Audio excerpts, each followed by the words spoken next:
They told you the Omega was the weakest link. They told you that when a wolf is rejected by their mate, it's because they were broken, flawed, or useless.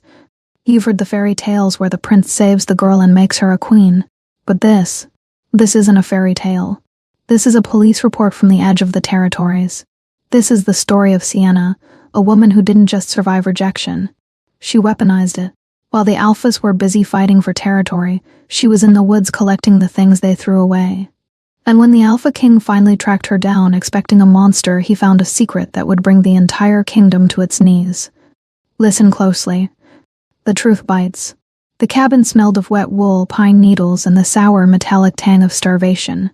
It was a smell Sienna had stopped noticing 3 years ago. Somewhere between the second harsh winter and the arrival of the fourth pup. Outside, the wind howled through the Douglas firs of Blackwood Ridge, a sound like a dying animal. It was 20 degrees below freezing. A blizzard was burying the world in white, which was good. The snow had footprints. It had scents. It kept the pack patrols away. Sienna knelt on the splintered floorboards, her knees raw. She was dipping a rag into a bucket of melted snow, wiping the feverish forehead of a 6-year-old boy named Toby. Toby was small for his age, his ribs showing through his pale skin like the rungs of a broken ladder. He whimpered in his sleep, his tiny fists clutching Sienna's oversized, threadbare sweater. Sienna whispered, brushing a lock of matted hair from his eyes. "I'm here to BS. I'm not going anywhere." "Mama," he croaked. Sienna's heart cracked a little, just like it did every time one of them called her that. She wasn't their mother. Biologically, she was nobody, just a 24-year-old Omega with no pack, no mate, and a bank account that had been frozen the day she was exiled. "Sleep, baby," she soothed. A scratching sound came from the heavy oak door. Sienna froze. Her spine went rigid. The wolf inside her, usually a quiet, dormant thing, pricked its ears. Scratching meant one of two things: a lost pup or a scout testing the perimeter. She stood up, grabbing the iron fire poker she kept by the hearth. She moved silently, her socks sliding over the wood. She peered through the crack in the boarded-up window. Nothing but swirling white. Then a low whine. Sienna didn't hesitate. She threw the bolt and cracked the door open. A gust of ice blasted into the room, threatening to extinguish the single kerosene lamp. Collapsed on the doorstep was a girl no older than 16. She was naked, shivering so violently her teeth shellac like dice. She was half-shifted, patches of gray formatting her human skin, a sign of severe trauma. "Help," the girl gasped, her eyes rolling back.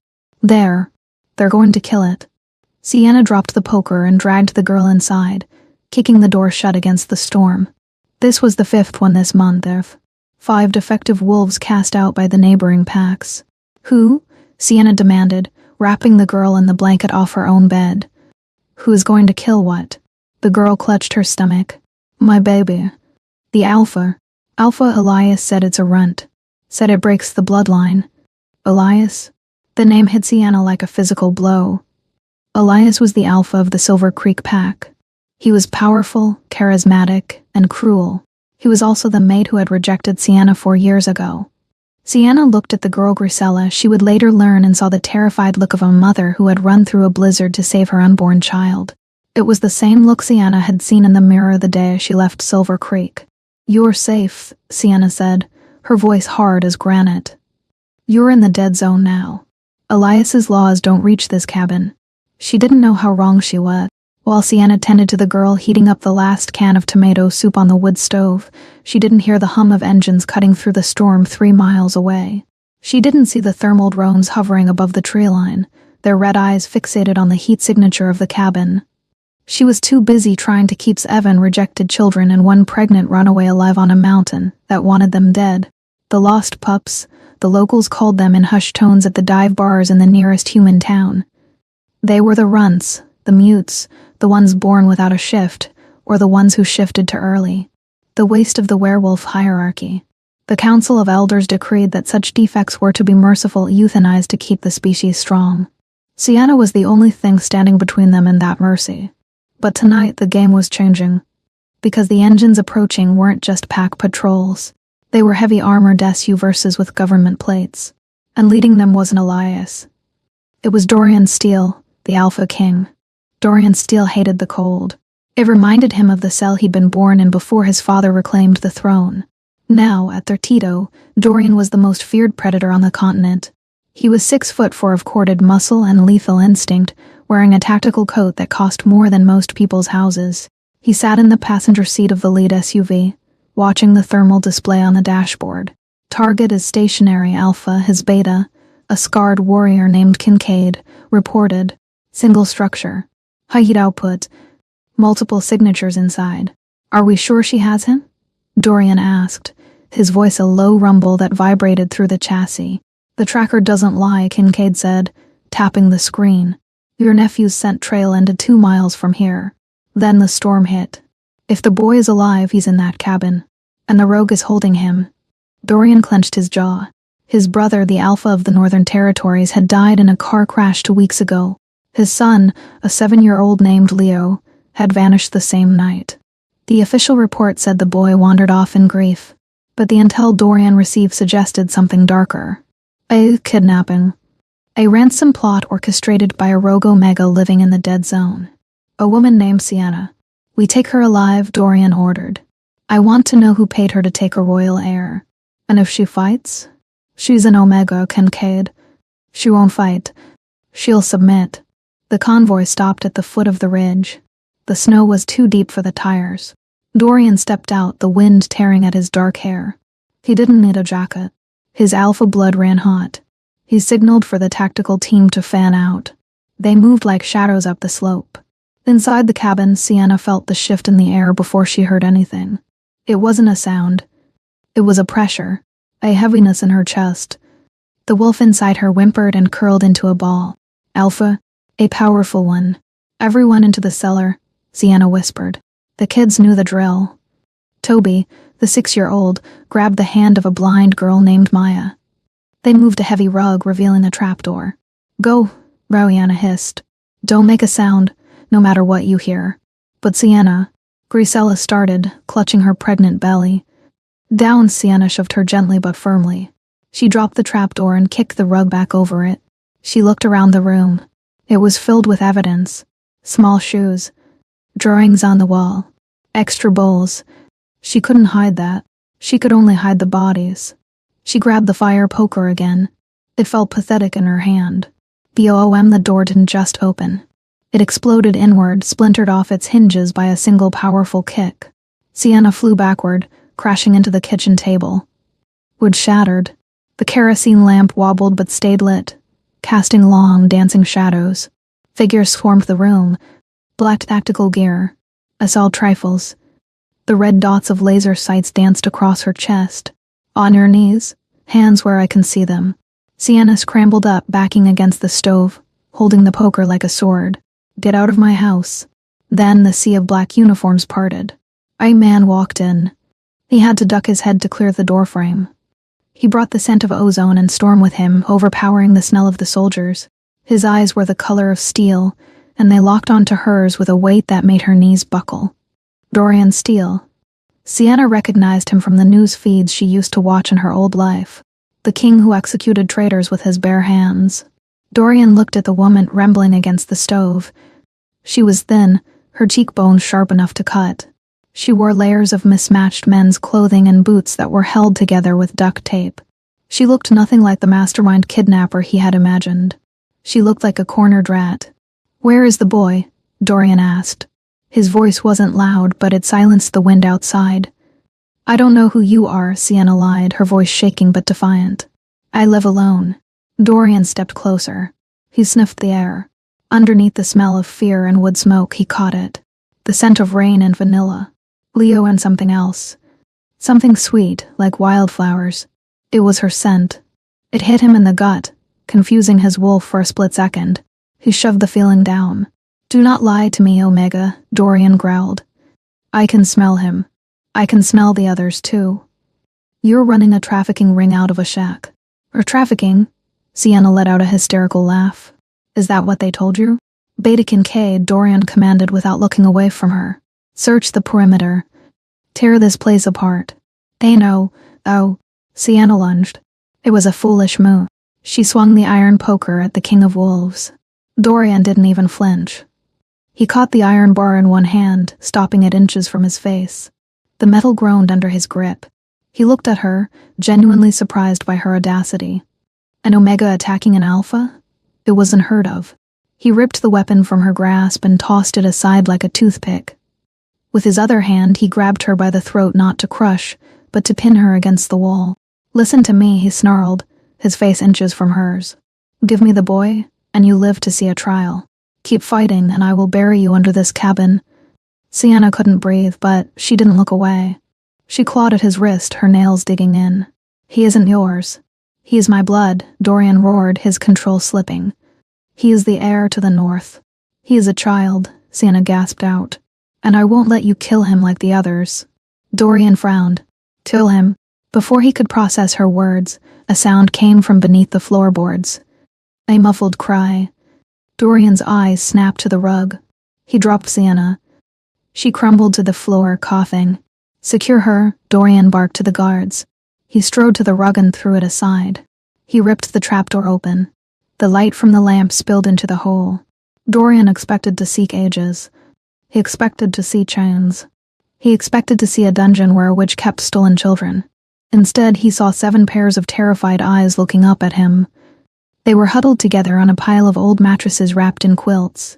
And in the center, shielding the others with his small body, was a boy with messy blonde hair. "Uncle Dorian?" The boy whispered. Dorian's heart hammered. "Leo." He reached down to pull his nephew out, but Leo scrambled back, terror in his eyes. "Eno," Leo screamed, clutching the arm of the blind girl next to him.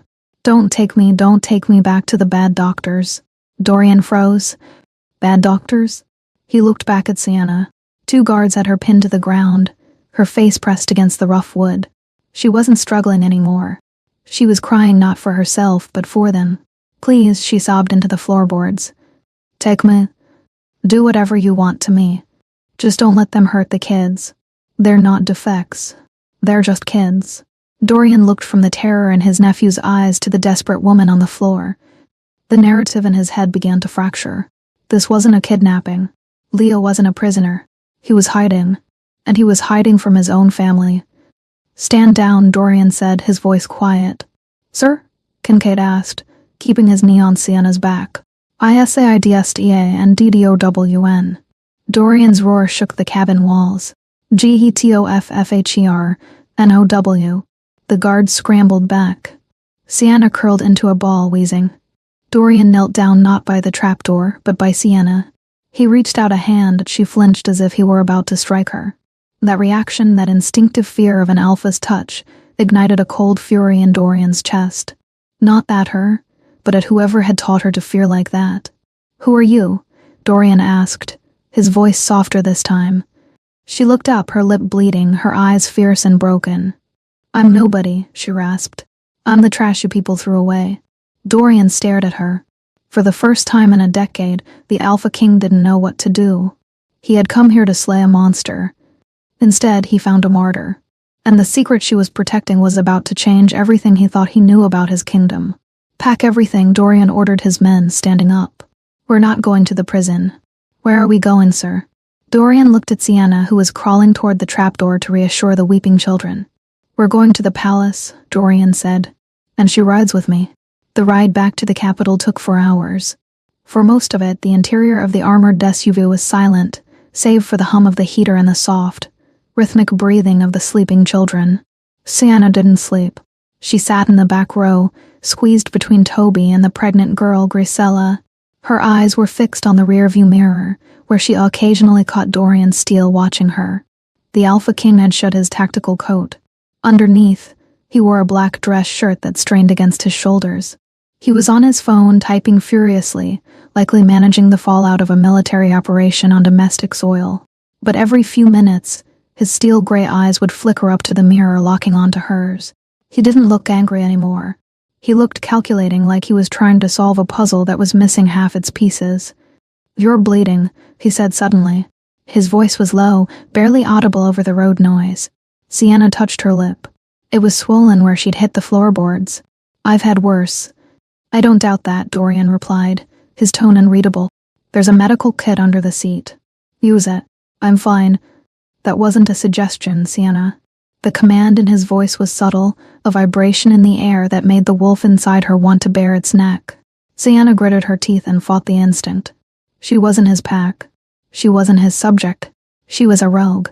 She reached under the seat, found the kit, and dabbed an antiseptic wipe on her lip, its tongue grounding her. "Why did you take him?" Dorian asked finally, turning in his seat to look at her. "Leo." The report said he wandered off. But a 7-year-old doesn't wander 40 miles into the dead zone in a blizzard. Sienna glanced at Leo, who was asleep with his head on Kincaid's heavy shoulder. The beta warrior looked uncomfortable but hadn't moved a muscle, clearly afraid of waking the boy. "He didn't wander," Sienna whispered. "He ran. He used the emergency burner phone I gave his mother years ago. He called me." Dorian's eyes narrowed. "You knew my brother's mate?" "I knew everyone's mate," Sienna said bitterly. "Before I was the rejected Omega, I was a nurse at the Central Pack Hospital. I was the one who held their hands when the doctors told them their babies weren't adequate." Dorian turned back to the front, silence filling the car again. But the air had changed. The tension wasn't gone, but it had shifted from hostility to curiosity. When they arrived at the palace, it was dawn. The structure was a monolith of glass and steel built into the side of a mountain overlooking the glittering city of Obsidian Heights. To the children who had lived in a drafty cabin for months, it looked like a spaceship. "Stay close," Sienna instructed them as the doors opened. They were ushered not to the dungeons, but to the east wing, the guest quarters. It was luxurious with heated marble floors and silk drapes, but Sienna noticed the details. The windows were reinforced glass. The doors locked from the outside. It was a gilded cage. "Dr. Bennett is on his way," Dorian announced, standing in the doorway of the massive suite. "He will examine the children. If they are healthy, they will be fed and clothed. If they are injured—" He paused, his eyes darkening. "We will handle it." "I want to stay with them," Sienna said, stepping between him and the kids. "You need to be processed," Kincaid interjected, stepping up beside his king. "We need your prince, your DNA, your statement." "You're technically a fugitive, Ms. Sienna." "I stay with them," Sienna repeated. Her voice trembled, but she didn't back down. "Dr. Bennett works for the council. The council is the reason these kids were in the woods. I don't trust him." Dorian looked at her. Really looked at her. She was filthy, wearing clothes that smelled of smoke and old soup, standing up to the two most powerful wolves in the hemisphere to protect children that weren't hers. "Fine," Dorian said. "She stays. But Kincaid stays too to watch her." Dr. Bennett arrived 20 minutes later. He was a balding man with nervous hands and the smell of antiseptic and fear. He clearly knew who the Alpha King was, and he clearly didn't want to be there. He started with Leo. "Drop your trousers, son," Bennett said, snapping on latex gloves. "Need to check for frostbite." Leo flinched, scrambling back into Sienna's arms. No needles, no green juice." The room went deathly silent. Dorian, who had been leaning against the wall, pushed himself upright. "Green juice?" Sienna hugged Leo tight, stroking his hair. She looked up at Dorian, her eyes burning with a mixture of rage and vindication. "Tell him, Leo. Tell your uncle what the doctors gave you to make you shift." Leo sniffled, burying his face in Sienna's neck. They said I was broken because my wolf wouldn't come out. Daddy said the doctors had a special vitamin. But it burned. It felt like fire inside." Dorian walked over to the doctor. The king moved with the predatory grace of a tiger. "Dr. Bennett, what is the boy talking about?" I have no idea, Your Majesty," Bennett stammered, sweating. "Children have active imaginations. Standard vitamin B12 shots can sting." "Leo, show me the marks," Sienna cut in. She pulled up Leo's sleeve. There, on the inside of the boy's elbow, the skin was tracked with needle scars. Some were old and faded, others were angry and red. It looked like the arm of a junkie, not a prince. "That's not B12, Sienna spat. "That's compound versus even. It's a synthetic adrenal stimulant. It's illegal. It forces a shift in late bloomers. It tears their muscles apart and fries their nervous systems. Half the kids who take it die of heart failure before they turn 10. The other half go mad." Dorian stared at the scars. His face went completely blank. It was a terrifying look. It was the look of a man who realized the monster wasn't in the woods. It was in his own house. "My brother," Dorian said, his voice a hollow rasp. "My brother allowed this." "Your brother ordered it," Sienna said softly, because having a son who couldn't shift was an embarrassment to the bloodline. Dorian turned to drive. Bennett. The doctor dropped his clipboard. Get out, Dorian whispered. Your Majesty, I. Get. Dorian roared. The sound shattered a vase on the mantel. Before I rip your throat out right here in front of these children. Bennett fled. Dorian stood heaving, his hands clenched into fists. He looked at Leo, then at the other children. Toby, Maya, the pregnant Grisella. He looked at their deformities, their scars, their fear. He realized then that Sienna hadn't stolen them. She had salvaged them. He looked at Sienna for the first time. He saw past the dirt in the oversized clothes. He saw the fierce intelligence in her eyes, and he felt it again, that pull, that strange, magnetic tug in his chest. You, Dorian said to her. My study. Now. I told you I'm not leaving the... Kincaid will guard the door, Dorian interrupted. No one gets in or out. You have my word as king. But you and I. We need to talk about Elias. Sienna froze. The name hung in the air like a curse. What does Elias have to do with this? Everything, Dorian said darkly. Because 10 minutes ago, while you were arguing with the doctor, Alpha Elias of Silver Creek called. He knows you're here. And he's coming to claim his property. The king's study was a fortress of mahogany and leather, smelling of old paper and expensive scotch. It was a masculine room, intimidating and cold. Sienna stood in the center of the Persian rug, refusing to sit. She felt exposed here, away from the chaos of the cabin and the children. Here she was just a woman standing in front of the most powerful man in the world. Dorian poured 2 glasses of amber liquid. He held one out to her. I don't drink, Sienna said. Take it, Dorian commanded softly. You're going to need it. He sat on the edge of his massive desk, crossing his ankles. He looked tired. The revelation about his nephew had shaken him deeply. Elias says you stole from the packed treasury before you left, Dorian started.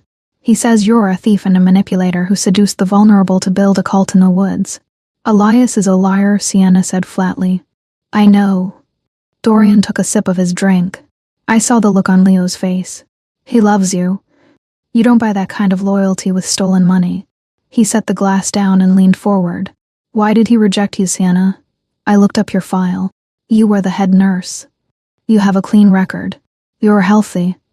His eyes raked over her, lingering for a fraction of a second too long on the curve of her waist beneath the sweater.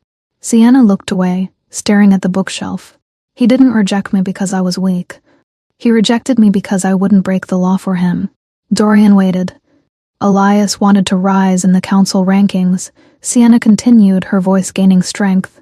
He wanted Silver Creek to be the strongest military pack. He started a breeding program. He wanted me to administer the compound verses even to the pups in the nursery. He wanted to force early shifts to create super soldiers. She turned to face Dorian. I refused. I threatened to report him to the High Council. So he destroyed me. He fabricated a medical report saying I was barren. In our world, an Omega who can't produce heirs is useless to an Alpha. He publicly rejected me to shame me, froze my assets, and exiled me. He thought if I was a rogue, no one would believe my story about the drugs. Dorian was silent for a long time. The ice in his glass clinked. And Grisella, Dorian asked. The pregnant girl? She's carrying Elias's child, Sienna revealed. A bastard. He seduced her, then found out the baby has a genetic marker for defects. He ordered her to terminate it. She ran to me instead. Dorian stood up and walked to the window, looking out over the snow-covered city. His hands were clasped behind his back, knuckles white. If what you say is true, Dorian said, then Elias isn't just a cruel Alpha. He's a traitor to the crown. Using banned substances on children is treason. It's true, Sienna said, but you can't prove it. He burned the records. The only proof is in the blood of those kids in the other room. And if you let the council doctors test them, they'll just make the kids disappear to hide the evidence. The council is involved, Dorian. They have to be. Where do you think Elias got the verses even? Dorian turned around. The use of his first name surprised him, but he didn't correct her. You're asking me to go to war with my own council, Dorian said. Based on the word of a rogue. I'm asking you to be a king, Sienna shot back. Not a politician. The tension in the room spiked. They were standing feet apart, the air crackling between them. Dorian took a step toward her. He could smell her fear, yes, but also her courage. It was intoxicating. His wolf was pacing inside his chest, agitated, demanding he claim her, protect her, bite her. He reached out his hand, hovering near her face. Sienna. Knock. Knock. Knock. The heavy oak doors groaned. Enter, Dorian snarled, annoyed at the interruption. Kincaid stepped in, looking grim. Sir, he's here. Elias? Yes, and he's not alone. He brought a delegation from the High Council. Councillor Thorne is with him. They're at the gates. They have a warrant for Sienna's arrest. Sienna's face went pale. Thorne. He's the head of the Department of Genetic Purity. If he gets me. He won't, Dorian said. You don't understand. Sienna grabbed Dorian's arm. The contact sent a shockwave through both of them, a static spark that was impossible to ignore. Sienna gasped and pulled back, her eyes wide. She felt it. The bond. The fated connection. Dorian stared at her, his pupils blowing wide, eclipsing the gray irises. He felt it too. It hit him like a freight train. Mate, the word thundered through Dorian's mind. Ancient, binding, inescapable. The rejected Omega wasn't a fugitive. She was his. A cruel twist of fate from the moon goddess herself. Diana, he whispered. She shook her head, stepping back. No. If Elias knows. Sir, Kincaid interrupted quietly. The council demands custody. Refusal means war. Dorian's warmth vanished. The Alpha King took control. Let them in. Throne room. He turned to Sienna, lowering his voice. You walk beside me. You don't bow. You don't break. They'll kill me. They'll have to kill me first. He offered his arm. Ready to rewrite history. Alpha Elias of Silver Creek looked infuriatingly perfect. He wore a tailored navy suit that accentuated his broad shoulders. His blonde hair was coiffed, his smile practiced and polite. To the cameras broadcasting Live to the Kingdom, he looked like a concerned leader. Beside him stood Councillor Thorne. Thorne was an older wolf, his hair white, his face lined with the kind of wrinkles that come from smiling while stabbing someone in the back. He held a leather briefcase like a weapon. This is highly irregular, Your Majesty. Thorne began, his voice oily. We are here to collect a fugitive and the unfortunate children she has abducted. There is no need for a spectacle. There is every need, Dorian replied, his voice echoing off the vaulted ceiling, because you are accusing a citizen of treason. And in my kingdom, treason is tried in the light. Elias stepped forward, bowing his head slightly, a mockery of respect. Dorian, excuse me, Your Majesty, we all know you have a soft spot for strays. But Sienna isn't just a stray. She is mentally unwell. The rejection. It broke her. He turned to the cameras, his expression shifting to one of tragic pity. It is my burden to bear. I had to reject her because she became obsessive, delusional. She started believing the pack doctors were hurting children. She stole my supplies, fled into the dead zone, and began kidnapping pups to fulfill her twisted fantasy of being a mother. Sienna's hands balled into fists at her sides. The lie was so smooth, so perfectly constructed. Is that why you're here, Elias? Dorian asked coolly. To save the children? Of course, Elias said. And to retrieve my nephew, Leo. The boy must be terrified. And the pregnant girl, Dorian pressed. Grisela. Elias didn't blink. A tragedy. A runaway teen seduced by a rogue. I simply want to bring her home to her family. She is family, isn't she, Elias? Sienna spoke up. Her voice wasn't loud, but in the acoustic perfection of the hall, it carried like a bell. Elias turned to her, his eyes cold. Sienna, please. Don't make this harder on yourself. Grisela is pregnant with your child, Sienna stated. A gasp rippled through the gallery of press and minor nobles. Elias laughed, a short, incredulous sound. This is exactly what I mean. The delusions. I am a mated alpha. I would never touch a pup like that. We can prove it, Sienna said. A DNA test.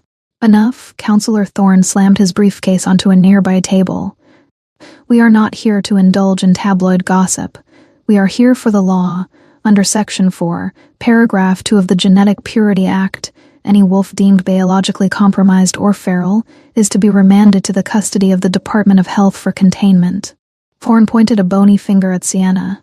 That woman is an unregistered rogue harboring unregistered mutants. Hand them over, King Dorian, or be in violation of the Council's charter. It was a trap. Dorian knew it.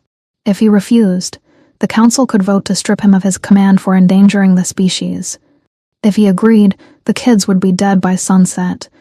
Those mutants, Dorian said, the growl creeping into his voice, are children. And one of them is my nephew. A nephew who failed to shift, Thorne sneered. A eugenetic dead end. He is a liability to the royal line. The law is clear. The law is wrong, Sienna said. She stepped forward, moving away from Dorian's protection. Sienna, Dorian warned, low in his throat. She ignored him. She walked until she was 10 feet from Elias. She could smell his expensive cologne masking the scent of rot beneath. You call them defects, Sienna said to the cameras. You call them waste. But you're scared of them. Scared? Elias scoffed. Of cripples and runts? You're scared of what the verses even did to them, Sienna said. Thorne went pale. She's Raven. Seize her. 2 of the council guards moved forward. The verses even compound, Sienna shouted, her voice rising. Synthetic adrenal stimulants. You inject it into late bloomers to force a shift. But it doesn't just force a shift, does it? It breaks the genetic lock on the ancient traits. The room went deadly silent. Even Dorian looked at her in surprise. This was a detail she hadn't told him yet. Ancient traits, Elias hissed. Fairy tales. Is it? Sienna challenged.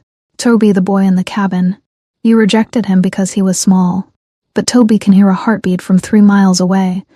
Maya, the blind girl. She can smell fear hormones better than a lie detector. And Leo. She looked at Dorian. Leo didn't fail to shift. His wolf was too strong. The verses even tried to force an alpha wolf into a 7-year-old's body, and his body fought back to survive. You aren't killing the weak, Elias. You're killing the strong because you can't control them. Elias roared, his composure cracking. She's a traitor, a liar, and she is mateless. He lunged at her verbally, using the ultimate insult in their society. No wolf wanted her. I threw her away, she is garbage. Elias raised his hand, channeling his alpha aura, a wave of psychic pressure meant to force an omega to their knees. He wanted to humiliate her, to make her bow on live television. The pressure hit Sienna. Her knees buckled. She gasped, the air squeezed from her lungs by the sheer weight of his dominance. Elias smirked.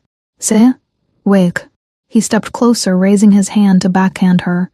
Then the air in the room evaporated. A sound tore through the hall. Not a human shout, but a primal, vibrating roar that shook the glass in the window frames.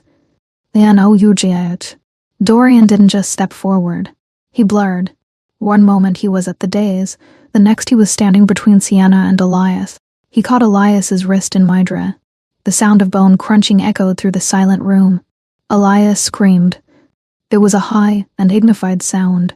Dorian twisted Elias's arm, forcing the other alpha down to one knee. Dorian didn't look like a king anymore. His eyes were completely black. His canines had elongated, slicing into his lower lip. The beast was at the surface.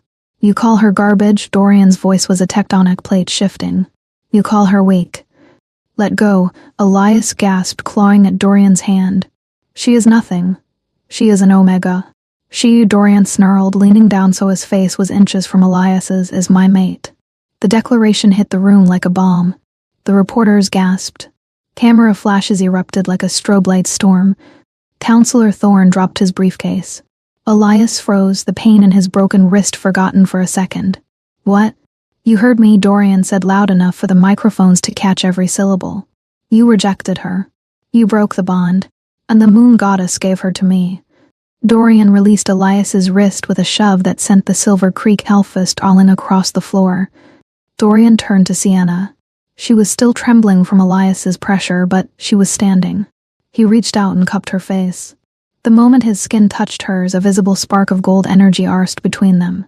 The mark of the fated. The crowd murmured. There was no faking that. I, Dorian Steele, King of the Northern Territories and High Alpha of the Blood Council, claim Sienna as my mate and queen, Dorian announced. Her words are my words. Her protection is my law. He turned back to the council delegation. And she says you are poisoning children. Thorne was trembling. Your Majesty. This is preposterous. Even if she is your mate, she is clearly influencing you. The Versus Even project doesn't exist. Uncle Dorian. The side doors burst open. Kincaid had been guarding the hallway, but he hadn't stopped the little blonde missile that was Leo. The boy ran into the room, followed closely by Grisella and the other lost pups. They looked different. They were clean. They were dressed in royal velvet, and they were angry. Leo ran straight to Dorian, but then he stopped and pointed at Elias, who was cradling his broken wrist. "He's the bad man," Leo shouted. He held me down. He made the doctor stick the needle in my arm. Elias scrambled up, his eyes wild. He was cornered. His reputation was dead. His career was over. The only thing left was the instinct of a trapped animal. "They are abominations," Elias screamed, spit flying from his mouth. "I was trying to purify the pack. I was trying to make us stronger." "By killing your own son?" Grisella stepped forward. She was heavy with pregnancy, rubbing her belly. "You told me to kill this baby, Elias, because you said it would be a runt like the others." "It's a monster," Elias yelled at her.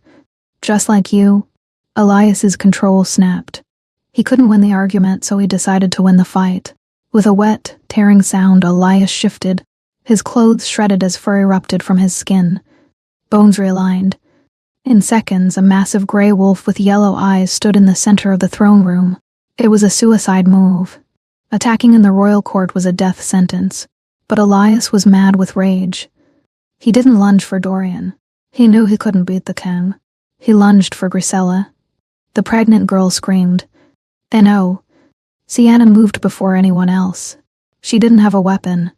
She didn't have a shift. She just had the instinct to protect. She threw herself in front of Grisella. Elias's jaws snapped shut on Sienna's shoulder. Blood sprayed across the marble. S-I-N-N-O. Dorian's roar was so loud it cracked the lens of a nearby camera. The king didn't bother to shift fully. He simply let the power explode out of him. He tackled the gray wolf, his human hands transforming into claws Mydra. They crashed into the daze. Dorian was bigger, faster, and infinitely more powerful, but he was also blinded by the sight of his mate's blood. He hammered his fists into the gray wolf's ribs, hearing them snap like twigs. Elias yelped, trying to scramble away, but Dorian grabbed the scruff of his neck and threw him across the room. Elias slid across the polished floor, crashing into the feet of Counselor Thorne. Dorian stood panting, blood dripping from his hands. He turned to Sienna. She was on the ground, Kincaid pressing a jacket to her shoulder. Her face was white, her eyes fluttering shut. "Sienna," Dorian dropped to his knees beside her. The wound was deep teeth marks in the muscle, but it missed the artery. "I'm okay," she gasped, wincing. Did Grisella. "She's safe," Dorian choked out, pressing his forehead to hers. "You crazy, stubborn woman. You jumped in front of a wolf." "Habit," she whispered, a faint smile touching her lips. Dorian looked up. The room was frozen. The gray wolf, Elias, was whimpering on the floor, unable to stand. Dorian stood up slowly. He wiped Sienna's blood from his hands onto his pants. He walked over to where Thorne was cowering next to the broken wolf. "Arrest him," Dorian said to the royal guards, pointing at Elias. "And him." Dorian pointed at Thorne. "Me?" Thorne squeaked. "Your Majesty. I had no idea." "You're the head of genetic purity," Dorian said coldly. "Either you knew about the verses even, in which case you are a monster, or you didn't, in which case you are incompetent. Either way, you're done." The guards seized them. Dorian turned back to the cameras, which were still rolling, broadcasting the blood and the truth to millions. "The Genetic Purity Act is suspended, effective immediately," Dorian declared. "All rejected wolves are to be granted safe passage to the capital for medical evaluation by my doctors. Any alpha found culling pups will be treated as a traitor." He looked down at Sienna, who was being lifted onto a stretcher by the medics.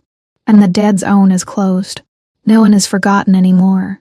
As they wheeled Sienna out, she looked back at the children. Leo was holding Grisella's hand.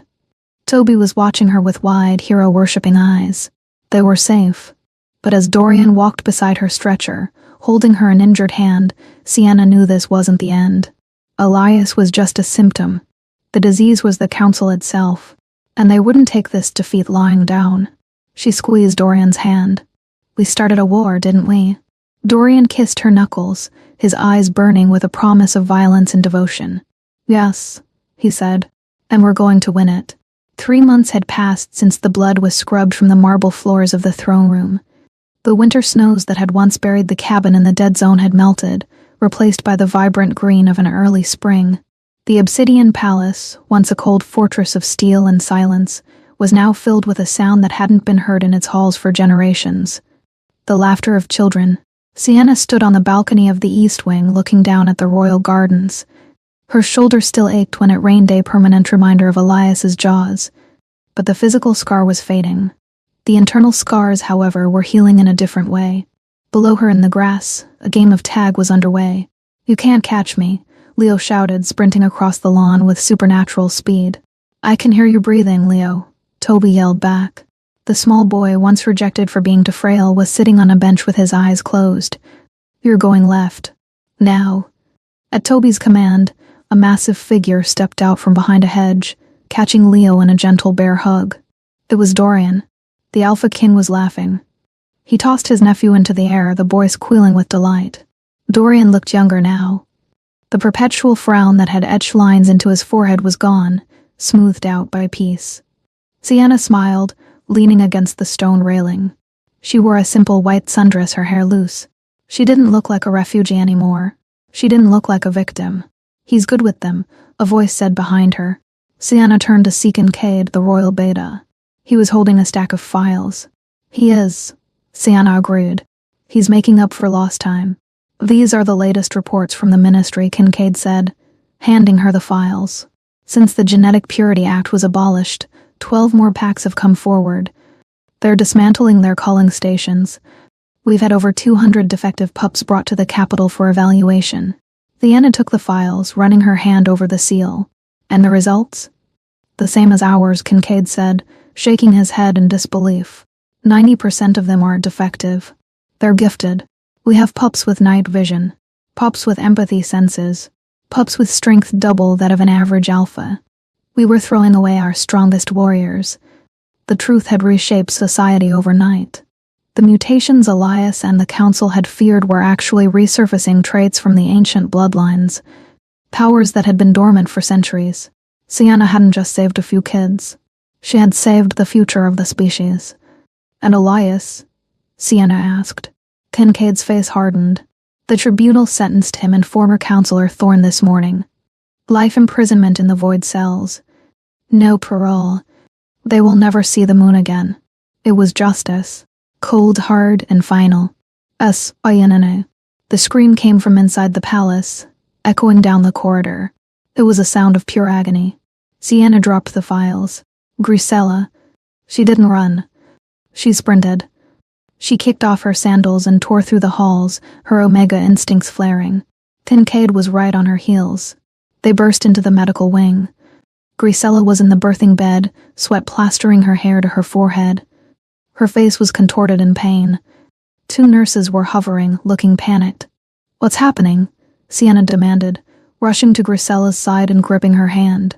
"The baby is stuck," one of the nurses said, her voice trembling. "The heart rate is dropping. We might have to operate, but Grisella is too weak for the anesthesia." "No," Grisella gasped, crushing Sienna's fingers. Don't cut him out." Elias said he was a monster. He said he would kill me coming out." "Elias was a liar," Sienna said fiercely, wiping Grisella's face. "Look at me, Grisella. You are strong. You survived the woods. You survived the blizzard. You are going to do this." "I can't," Grisella sobbed. "I'm just a defect. I can't shift."